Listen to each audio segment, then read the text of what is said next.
Good evening, and welcome back. If you are listening to this video late at night, perhaps after a long day, you are in the right place. Tonight, we are not traveling to grand castles or famous battles. Instead, we are stepping quietly into a much humbler space, the streets, kitchens, and food stalls of the medieval world. When we think about medieval food, it is easy to imagine long wooden tables, roasted meats, and grand feasts lit by torchlight. But for most people living in medieval towns and cities, everyday eating looked very different. It was simpler, quicker, sometimes questionable, and often eaten standing up, in a hurry, or while working. Tonight's story is about something familiar, yet surprisingly old: junk food. Of course, no medieval person ever used that word. There were no bright wrappers, no drive-through windows, and no late-night delivery services. And yet, the idea behind junk food, cheap food, fast food, food that fills the stomach without nourishing the body, existed quietly in the medieval world. This video is not about judging the past. Medieval people were not careless eaters. Nor were they ignorant by choice. They lived in a world shaped by limited time, limited resources, and constant uncertainty. Food was not always about pleasure. Often, it was simply about getting through the day. As you listen, imagine narrow streets paved with uneven stones. Picture small cooking fires flickering beside wooden stalls. Smell the heavy scent of oil, bread, and smoke drifting through the air. These were the places where medieval junk food lived, ordinary, uncelebrated, and deeply human. So make yourself comfortable. Let the pace slow down. We will begin gently, by understanding what junk food could possibly mean in a world that existed long before nutrition labels and modern convenience. To understand medieval junk food, we must first set aside modern definitions. Today, junk food often means food that is heavily processed, high in sugar or fat, and designed for convenience rather than health. Medieval people had no factories producing packaged snacks, and no scientific understanding of calories or vitamins.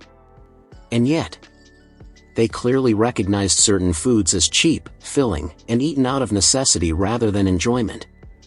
In the medieval world, food was closely tied to daily labor. Most people worked with their hands, their backs, and their time. Long hours left little opportunity for careful cooking or elaborate meals. In crowded towns, many homes lacked proper kitchens.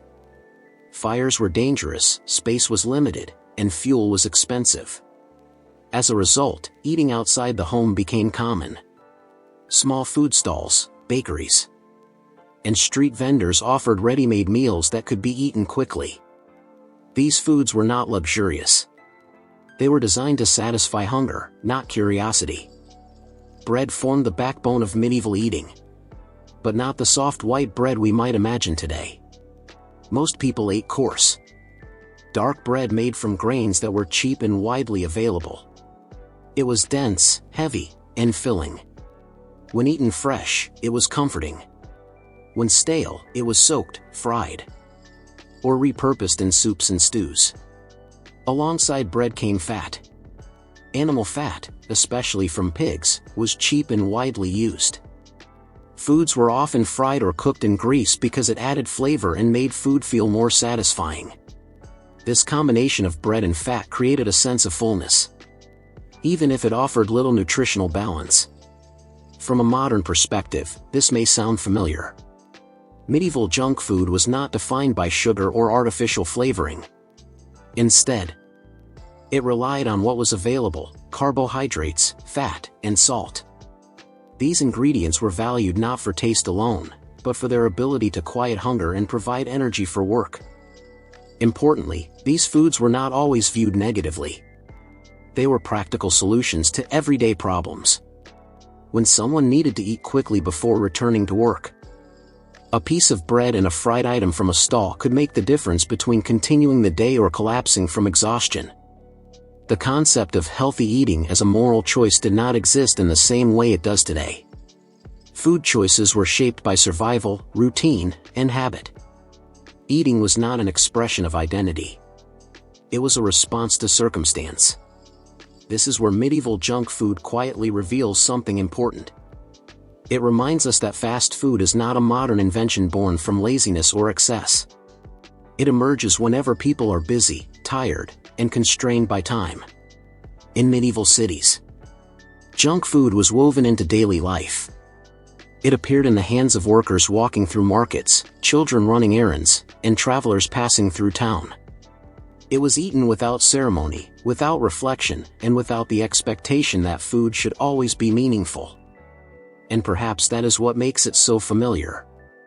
As we continue, we will move closer to the actual foods themselves, the bread, the fat, the fried items, and the streets where they were eaten. For now, it is enough to understand that medieval junk food was not a failure of culture, but a quiet adaptation to everyday reality. If you were to wander slowly through a medieval town, sometime between early morning and the soft light of afternoon, hunger would not announce itself politely. It arrived quietly but firmly, a dull pressure in the stomach that demanded attention long before the body was ready to rest. In the Middle Ages, most people did not follow fixed meal times.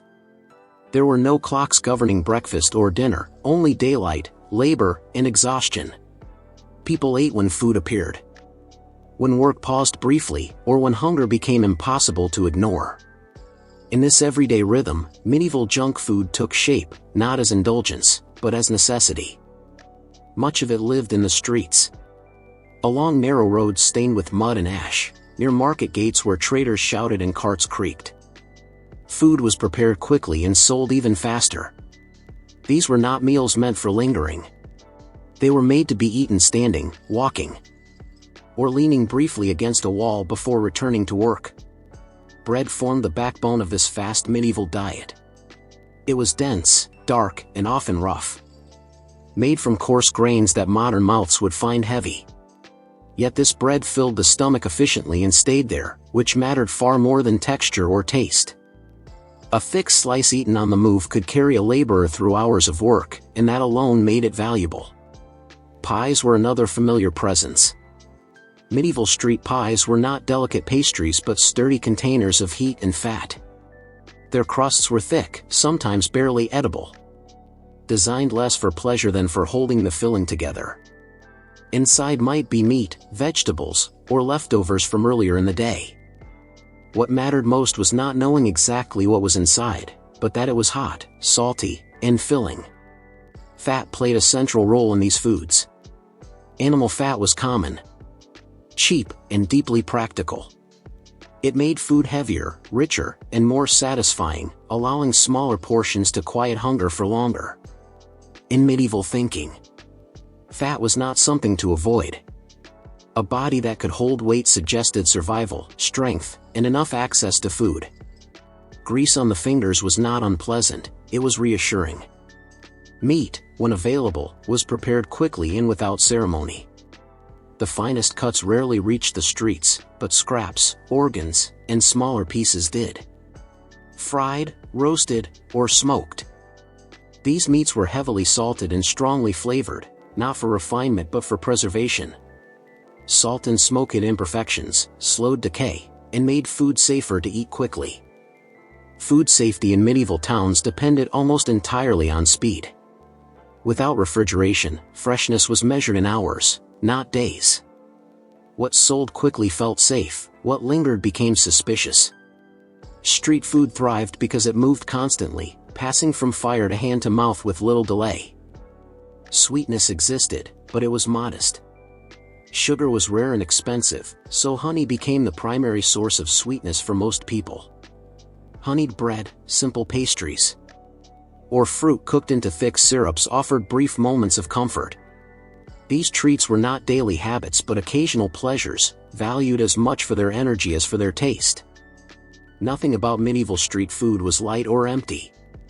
Every bite served a purpose. Food was expected to sustain the body, not entertain it. Eating was an act of endurance, a way to prepare for the next stretch of labor rather than a moment of escape. Yet there was something quietly social about these foods. Eating in the street meant eating among others, sharing smells, warmth, and brief pauses in the day. There were no tables separating people, no formal manners to observe. Hunger made everyone equal, at least for a moment, as the same bread and pies passed through many hands.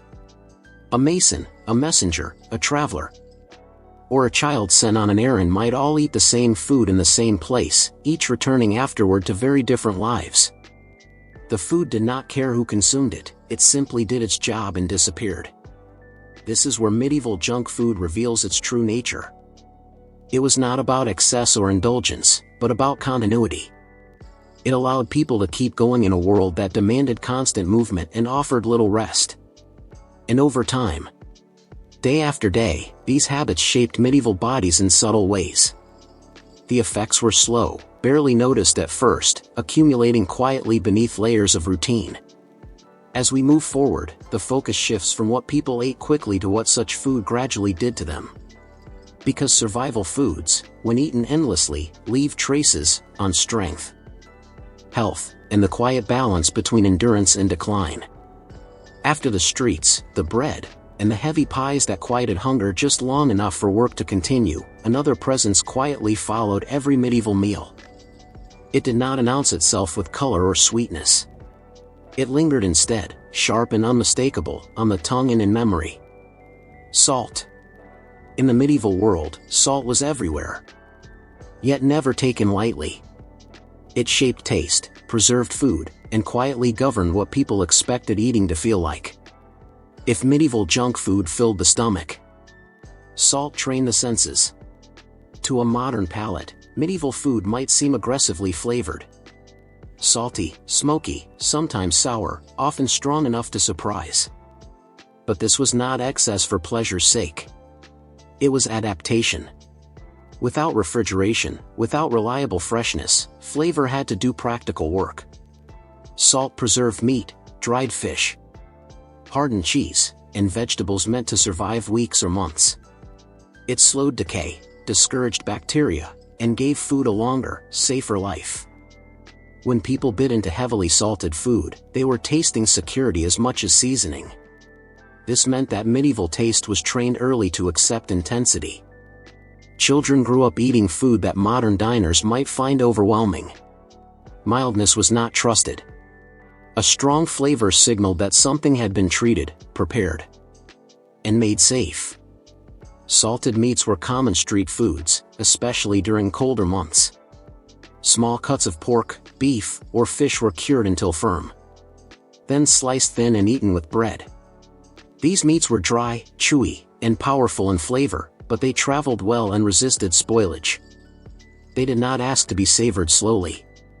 They were meant to be chewed, swallowed, and relied upon. Smoke added another layer. Smoking meat or fish did more than preserve it.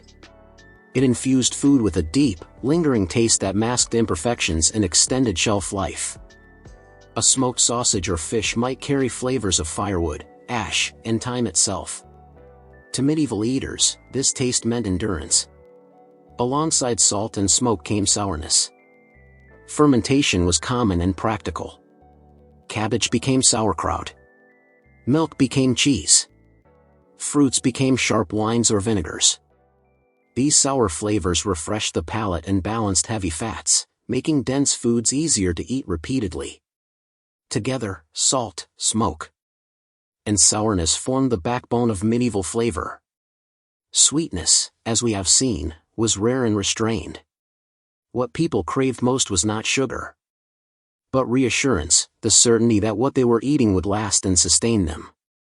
Spices, though often imagined as symbols of medieval luxury, were not entirely absent from street food.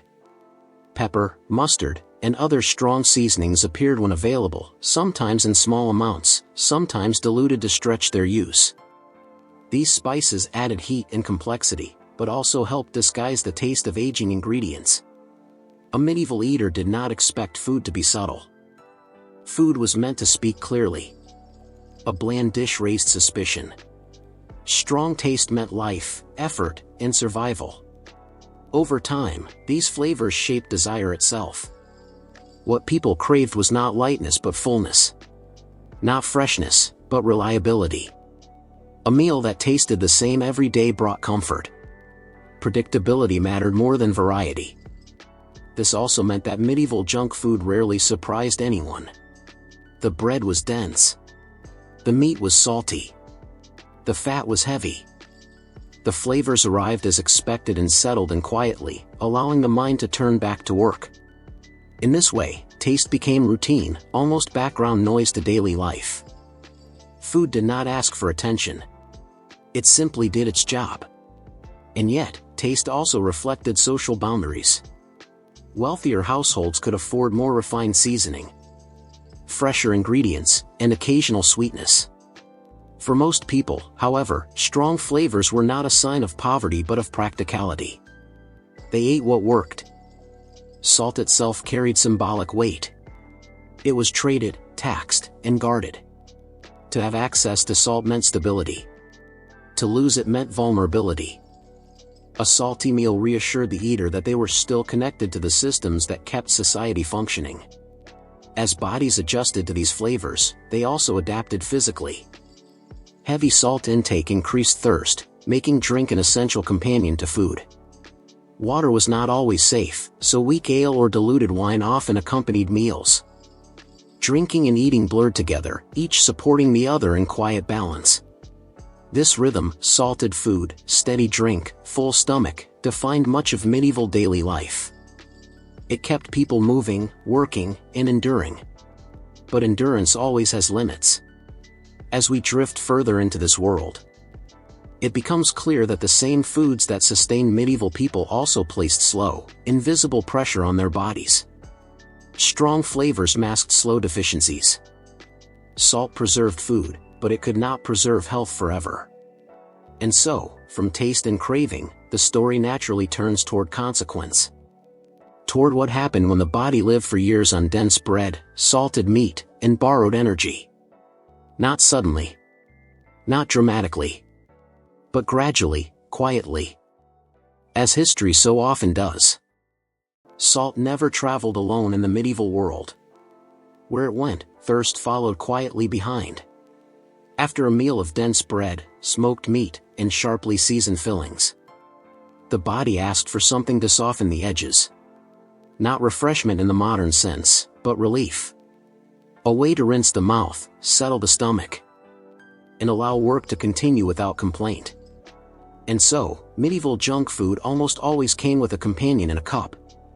Water, despite being the most obvious choice, was not always trusted. In crowded towns and cities, water sources were often shared with animals, waste, and industry. People knew, through experience rather than science, that water could be unpredictable. Sometimes safe. Sometimes not. What they trusted instead were drinks that had passed through fire, fermentation, or time. Ale was the most common answer to thirst.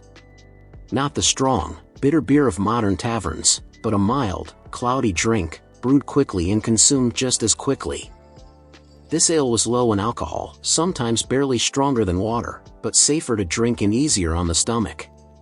It was also filling. Ale contained calories, small but steady. Grain that had been soaked, heated, and transformed into liquid nourishment. For many people, especially the poor, ale was not just a drink but part of the meal itself. It slid quietly into the spaces that solid food could not always reach. A mug of ale could turn a piece of bread into a full meal. It softened the mouth, warmed the body, and dulled hunger just enough to keep the day moving. Children drank it. Workers drank it. Travelers carried it. This was not indulgence. It was routine. Wine, when available, served a similar role, especially in southern regions where grapes were common. Medieval wine was often diluted with water, sometimes heavily. Pure wine was strong and expensive. Mixed wine stretched supplies and made drinking an everyday habit rather than a luxury. Weak wine refreshed without overwhelming. It carried gentle acidity, helped digestion, and made salted foods easier to swallow. Like ale, it brought calories quietly, without ceremony. Together, these drinks formed a liquid extension of medieval junk food. Bread, meat, salt, and drink moved as a set. One did not make sense without the others. thirst itself was not always sharply felt. People were accustomed to mild dehydration. Instead, drinking followed routine. Morning, midday, evening. After meals. During breaks. The body learned when liquid would arrive and waited patiently. This rhythm softened the harshness of food. A mouthful of ale after salted meat brought balance. A sip of wine after dry bread restored comfort. Sweet drinks were rare. Honey-sweetened beverages existed, but they were costly and reserved for special moments. Most medieval drinks leaned toward bitter, sour, or neutral. The palate was trained accordingly. Fermented drinks also offered something else, calm. Alcohol, even in small amounts, relaxed muscles and slowed thought. After long days of labor, a gentle haze helped the body release tension. It quieted the mind without demanding attention. Exactly the kind of effect that medieval life quietly encouraged. In this way, drink became emotional as well as physical support. For travelers and laborers, liquid calories mattered deeply. Carrying solid food was heavy and inconvenient. Drink traveled more easily, could be shared, and required little preparation at the moment of consumption. A stop at a roadside tavern offered bread and drink together. Simple, predictable, reassuring. No surprises. Over time, bodies adapted to receiving energy in liquid form. Hunger and thirst blurred. A full stomach did not always mean solid food had been eaten. Sometimes it meant ale had done its quiet work. This also shaped social life. Drinking together created pause. People gathered briefly, drank, spoke little, and returned to their tasks. These moments were not celebrations, but breath marks in the long sentence of the day. Of course, this system had limits. Liquid calories could not replace nutrition forever. Ale and wine provided energy, but little else. Vitamins, minerals, and balance were scarce. The body accepted what it was given and adapted as best it could. But medieval people did not measure health as we do. Survival mattered more than optimization. If you could work, walk, and eat tomorrow, the system was working well enough. Salt made thirst inevitable. Drink made salt tolerable. Together, they formed a loop that sustained daily life. And as night approached, this loop softened into something slower. A final cup. A quieter sip. A sense of fullness that signaled rest. The day closed not with abundance, but with adequacy.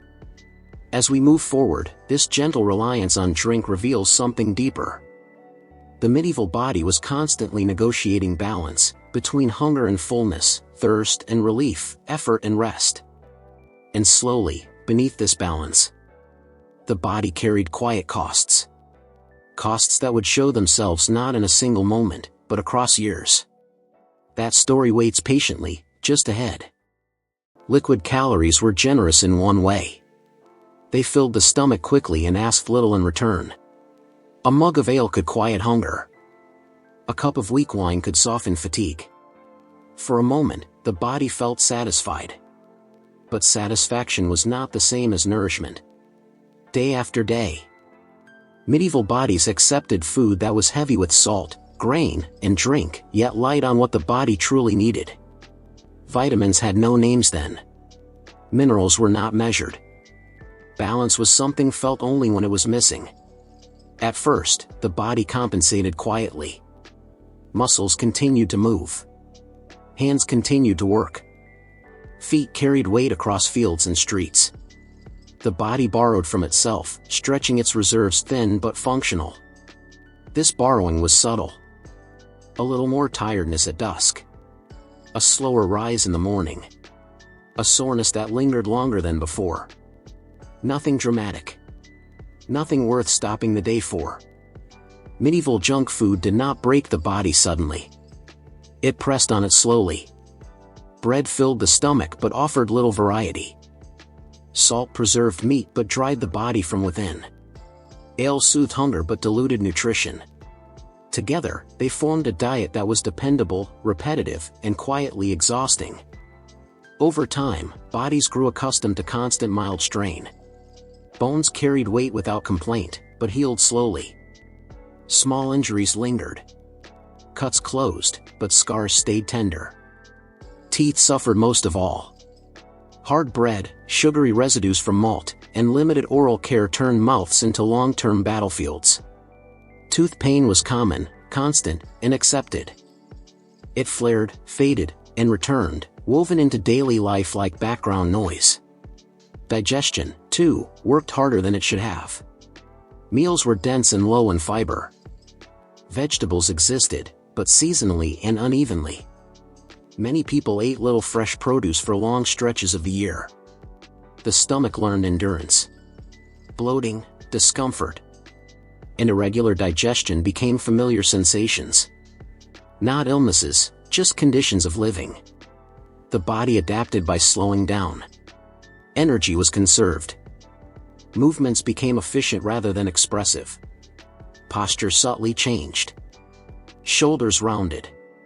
Steps shortened. The body moved with economy, saving strength for necessity. This slow physical narrowing shaped medieval life more than any single disease. People aged early. Faces lined young. Hair thinned sooner than expected. Strength faded gradually. Not in dramatic collapse but in gentle retreat. Yet this decline rarely stopped work. There was no clear line between healthy and unwell. You worked as long as you could stand. And when you could no longer stand, you found work that allowed sitting. The body adjusted roles as it adjusted limits. What modern eyes might see as chronic fatigue was simply normal tiredness. Everyone felt it. Everyone shared it. There was no comparison point. And because this pressure was shared, it felt less alarming. Children grew into this pattern early. Their bodies learned the rhythm of scarcity and repetition from the start. Hunger sharpened focus. Fullness brought sleep. There was little excess energy, but also little expectation of it. Sleep itself became heavier, deeper, sometimes restless. Bodies that worked hard on limited nutrition slept intensely when given the chance. Night brought repair, imperfect but necessary. Illness entered easily into this system. When sickness came, recovery was slow. The body lacked reserves. Fevers drained strength quickly. Infections lingered. Healing depended on rest, warmth, and time, not intervention. And time was not always generous. Still, medieval people did not describe their bodies as failing. They described them as tired, or weak, or worn. These were not complaints. They were observations. The body was something you lived inside, not something you optimized. Junk food, as we might call it now, was not indulgence. It was compromise. A negotiation between availability, effort, and survival. Salt kept food edible. Bread kept hunger away. Drink kept life moving. The costs were accepted gradually, almost politely. As years passed, bodies slowed in ways that matched the pace of the world. There was no rush to preserve youth. Aging was not resisted. It arrived quietly, like evening. And in this slowness, there was a strange kind of balance. The medieval body did not burn bright and fast. It burned low and steady. Under pressure, yes. But rarely in crisis until the end. This endurance shaped character as much as muscle. People learned patience with discomfort. Pain did not always demand attention. Fatigue did not always require explanation. Life continued at a measured pace, one day folding into the next. And as we move forward, this worn body meets another challenge. Not illness, not hunger, but effort itself. Work. Work that demanded movement, strength, and repetition from bodies already carrying quiet strain. That story unfolds slowly. With footsteps, tools, and long hours. It is waiting just ahead. Long before the body learned exhaustion, it learned habit. Medieval children did not grow into food traditions. They were shaped by them from the beginning. From the first solid meals, their bodies began adapting to a diet that favored fullness over balance, survival over variety. Childhood was not a protected stage. It was preparation. Meals for children looked much like meals for adults, only softer, smaller, and less seasoned. Bread soaked in broth. Porridge thinned with water or ale. Leftover scraps made gentle enough for young mouths. Sugar, when it appeared, was rare and precious.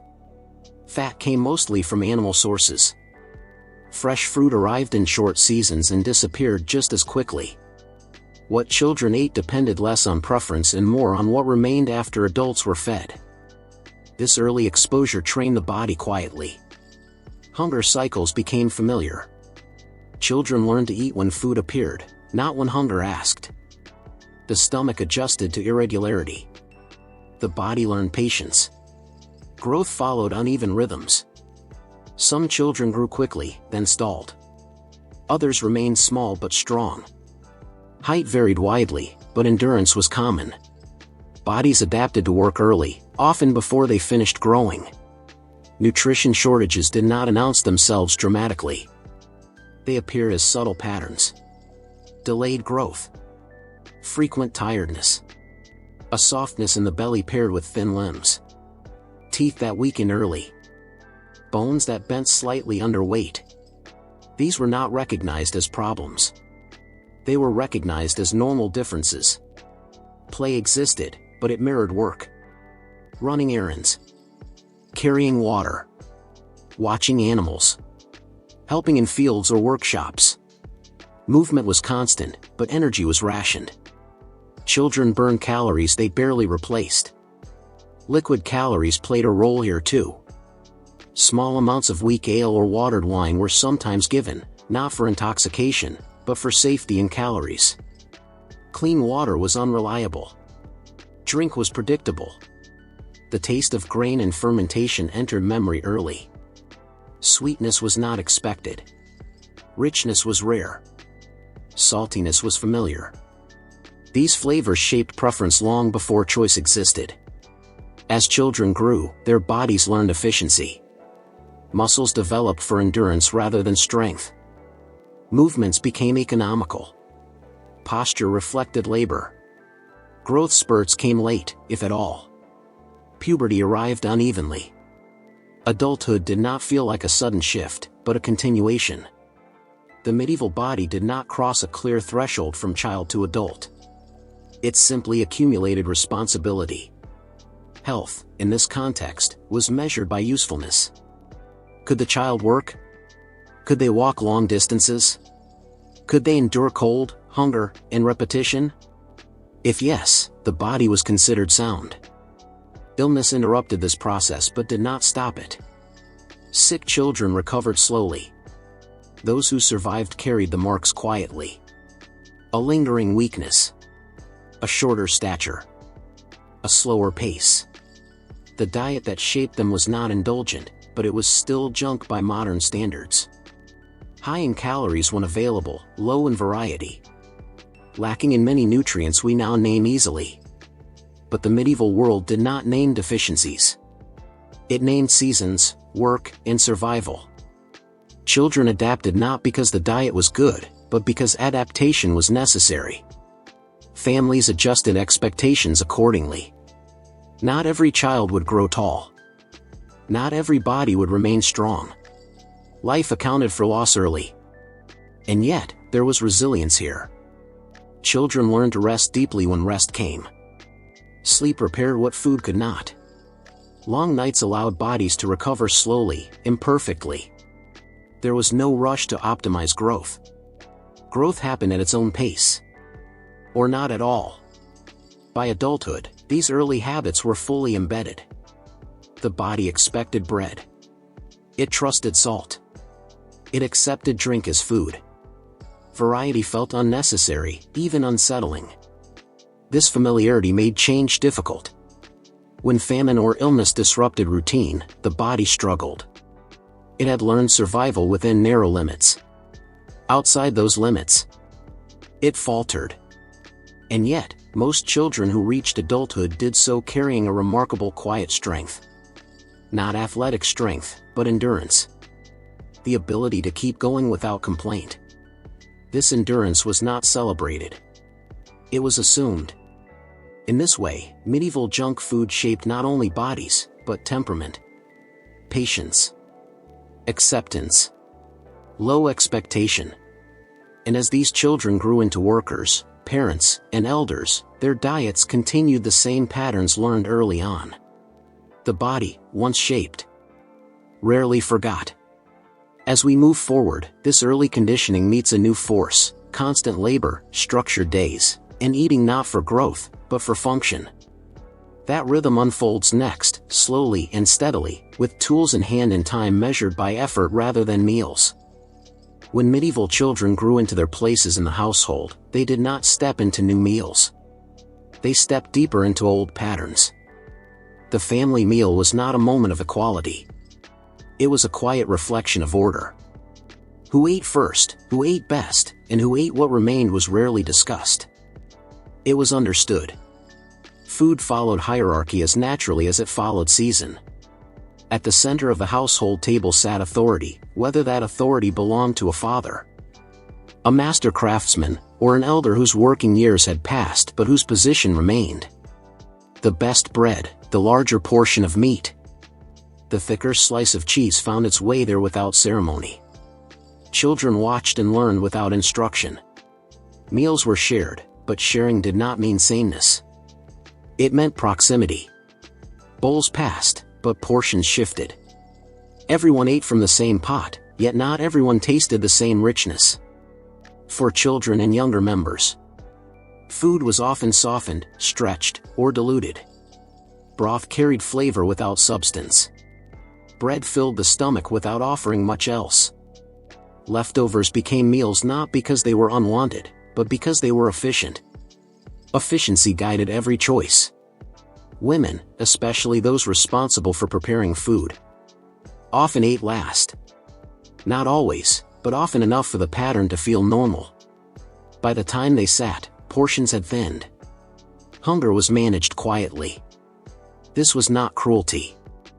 It was structure. The medieval household functioned like a small economy.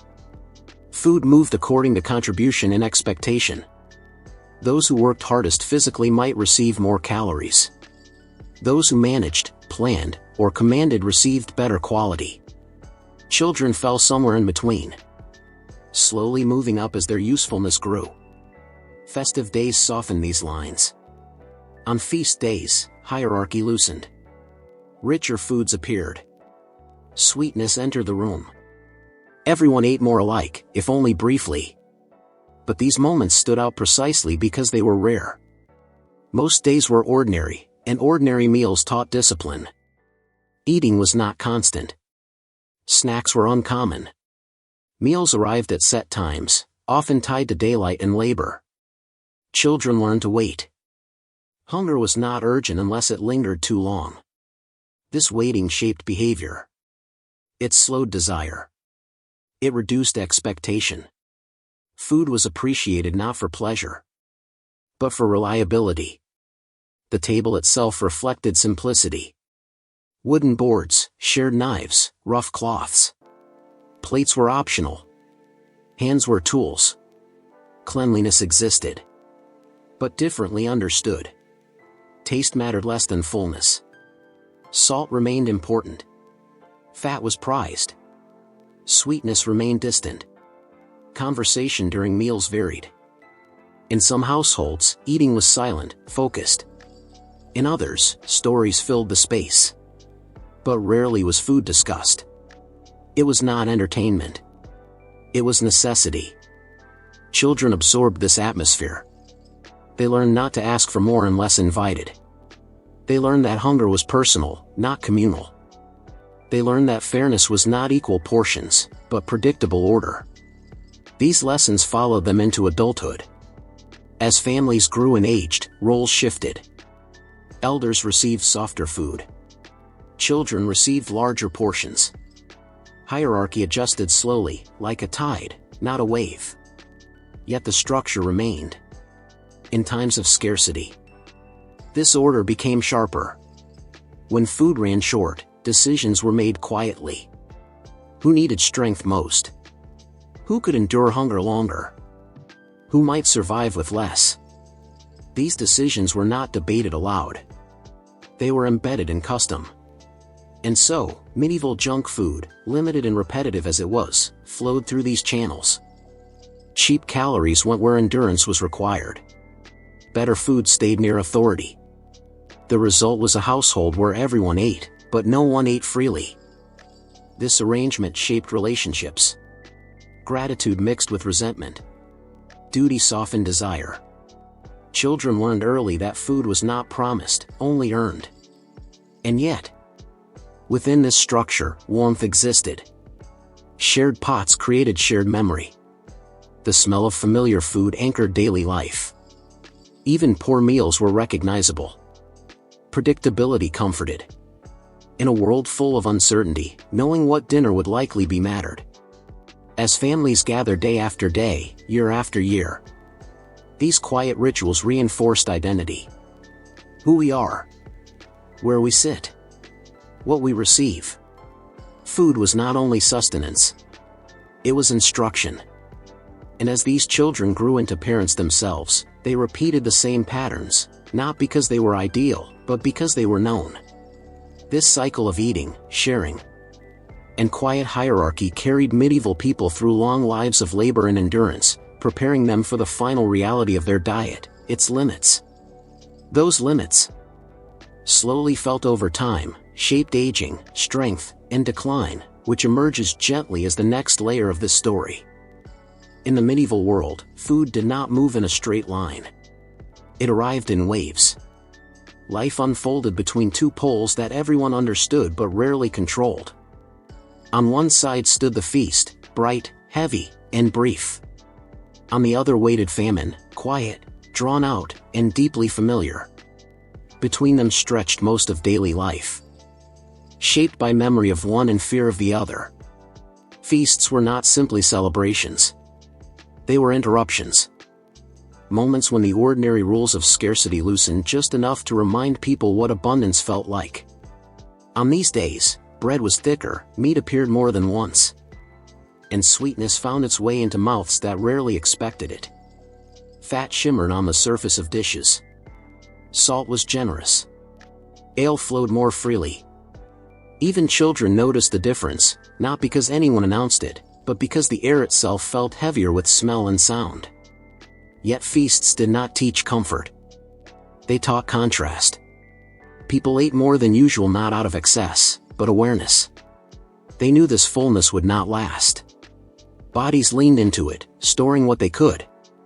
Savoring not just flavor but certainty. Conversation lingered. Movement slowed. The table felt safer, warmer, briefly forgiving. Then the feast ended. What followed was not immediate hunger, but return. Portions shrank again. Meat disappeared. Sweetness retreated. The body adjusted quietly, as it always had. Back to a diet of bread, thin porridge, and repetition. No announcement marked the shift. It simply happened, and everyone moved with it. Famine, by contrast, rarely arrived all at once. It crept. First came smaller loaves. Then weaker broth. Then meals stretched thinner, not skipped outright, but softened until hunger became a constant background rather than an urgent signal. The body responded slowly, conserving energy, dulling appetite where possible. Reducing movement without conscious decision. People did not panic immediately. They had lived through this before. Famine was not an emergency in medieval thinking. It was a season that had overstayed its welcome. Children noticed it differently. Growth slowed. Play grew quieter. Sleep deepened. Elders noticed fatigue settling earlier in the day. Work continued, but with less strength behind it. The body did not collapse. It endured. The cycles repeated often enough that they shaped expectation. No one planned for abundance. They planned for endurance. Food choices reflected this reality. Junk food. by modern definition, fit perfectly into this rhythm. Cheap calories mattered more than balance. Foods that lasted mattered more than those that refreshed. Salted, dried, baked, and fermented items anchored diets because they survived uncertainty. Freshness was a luxury of timing, not preference. Feasts reinforced this lesson by contrast. They reminded people what variety felt like, but also taught them not to rely on it. The joy of a feast carried a quiet warning. Remember this, because you will miss it. Even celebrations of religious importance reflected this tension. Fasting prepared the body for restraint. Feasting rewarded it briefly. Neither was meant to dominate. The balance itself mattered. Yet the body did not experience balance evenly. It experienced memory. The taste of a feast lingered long after the meal ended. Sweetness haunted ordinary bread. Richness echoed in thin soup. Hunger felt sharper because it remembered fullness. This memory shaped behavior. People ate quickly when food appeared. They wasted little. They trusted familiarity over novelty. New foods were approached cautiously. The known, even if dull, felt safer. Children raised in this rhythm internalized it deeply. Feast did not teach excess. It taught impermanence. Famine did not teach despair. It taught patience.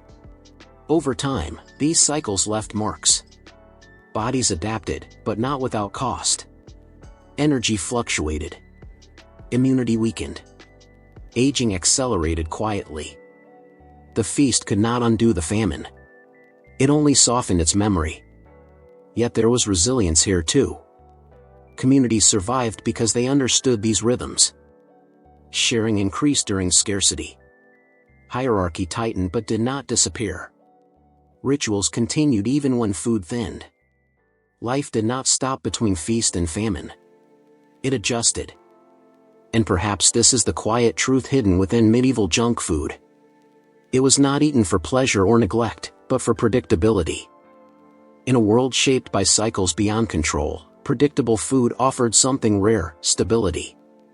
As the centuries turned, bodies carried these rhythms forward, shaping how they aged, how they labored, and how they eventually slowed. The next stage of this story moves gently into that slowing, into the way time, repetition, and limited nourishment quietly shaped the final chapters of medieval bodies. After years of moving between fullness and absence, the medieval body no longer reacted sharply. It carried memory in silence. Aging did not arrive as a single moment. It settled in gradually, like dust on familiar furniture, almost invisible until it softened edges that once felt firm. The cycles of feast and famine, repeated across decades, left their imprint not through dramatic collapse, but through accumulation. The body remembered every shortage and every brief excess. Bones grew thinner not because of one bad season, but because nourishment had always been just enough, never abundant enough to rebuild fully. Teeth wore down early. Not from sweetness, but from coarse bread, grit from millstones, and years of chewing food designed to last rather than comfort. Joints stiffened, shaped by labor and a diet that replaced calories more readily than nutrients. Fat appeared in unexpected places, even among those who worked constantly. It was not the softness of indulgence, but the body's attempt to store energy whenever it briefly could. Muscle remained, but elasticity faded. Movement became careful, economical, slower without intention. The medieval diet did not fail suddenly. It succeeded imperfectly for too long. Familiar food became both anchor and limitation. Bread, ale, salted meat, and thin porridge sustained life but offered little protection against wear. The body adapted by lowering expectation, reducing repair, and conserving strength. Illness accelerated what food had already begun. Recovery took longer with age. Wounds closed slowly. Infections lingered. Hunger returned more quickly after meals, even when portions remained the same. Yet this decline was rarely framed as tragedy. It was accepted as sequence. Aging bodies remained useful for as long as they could stand. speak, or teach. Elders ate softer food, not better food. Broth replaced bread crusts. Warm drinks replaced cold ale. But the foundation remained unchanged. The junk food of earlier years did not disappear. It simply changed texture. Taste preferences stayed fixed. Richness still felt unfamiliar. Sweetness still rare. Salt remained comforting. New foods, when encountered, often unsettled older stomachs. The body clung to what it knew. Sleep became deeper but shorter. Energy gathered in smaller windows. Work slowed, but hunger did not always match reduced labor. This imbalance created quiet fatigue rather than complaint. People did not track health. They tracked function. Could the body rise? Could it walk? Could it endure cold mornings and long evenings? If yes, it was considered well enough. The cost of familiar food appeared subtly. Stooped backs. Worn hands. Faces etched not by indulgence, but by repetition. Aging was visible, but not discussed. Communities adapted. Younger members carried heavier loads. Elders shifted to storytelling, supervision, memory. Meals reflected this transition without ceremony. Food continued to circulate according to hierarchy, not age. Respect did not always mean better nourishment. It meant acknowledgement. The body accepted this arrangement. There was no expectation of renewal.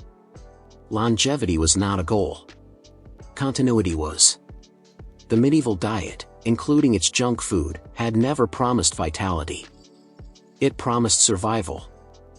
And survival, over many years, produced bodies that lasted longer than expected, but never without cost. As strength faded, appetite often followed. Meals became quieter. Portions smaller. Hunger softened. The body prepared itself, slowly, for rest. This gentle narrowing of life, shaped by decades of the same food and rhythms, did not feel like failure. It felt like completion.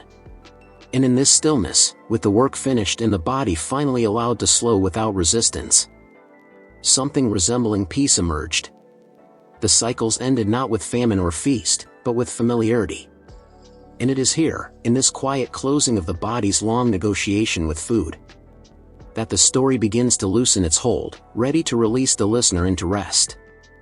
By now, the medieval world has grown quiet. The bread has cooled on the table. The last cup has been set down. The long conversation between body and food has reached a natural pause, not because it has ended, but because it no longer needs words. What remains is familiarity. For centuries, medieval people lived within narrow culinary boundaries, not by choice, but by circumstance. Their junk food was not a guilty indulgence, but a practical answer to uncertainty. Bread that lasted. Drink that was safe. Salt that preserved. Fat that carried warmth through cold days. These foods shaped bodies slowly and thoroughly. They taught endurance rather than pleasure, patience rather than excess. They asked the body to cooperate with limitation, and in return, the body learned how to survive with grace. There was no rush toward improvement. No expectation of optimization. Food arrived when it could. Hunger waited when it had to. And over time, this rhythm became a kind of quiet agreement between life and the body. The medieval diet left its marks, but it also left its lessons. Not everything needs variety to be sustaining. Not every meal must excite to be meaningful. Familiarity, repeated gently, can carry a life surprisingly far. As listeners in another century, we are not asked to judge this world, only to observe it as it settles into stillness. The laughter of feasts has faded. The anxiety of famine has softened into memory. What remains is the calm space between, where ordinary meals supported ordinary days, one after another. And now, as the story loosens its hold, there is nothing more required of you. You do not need to remember the details. You do not need to follow the timeline. You can allow the images to blur, the tastes to fade, and the weight of history to grow lighter. Just as medieval bodies learned to rest deeply when rest finally came, you can do the same now. Let the table empty itself. Let the kitchen grow dim. Let the long day close quietly, without ceremony. History can remain where it belongs, gently behind you. And you can drift forward, unhurried, into rest.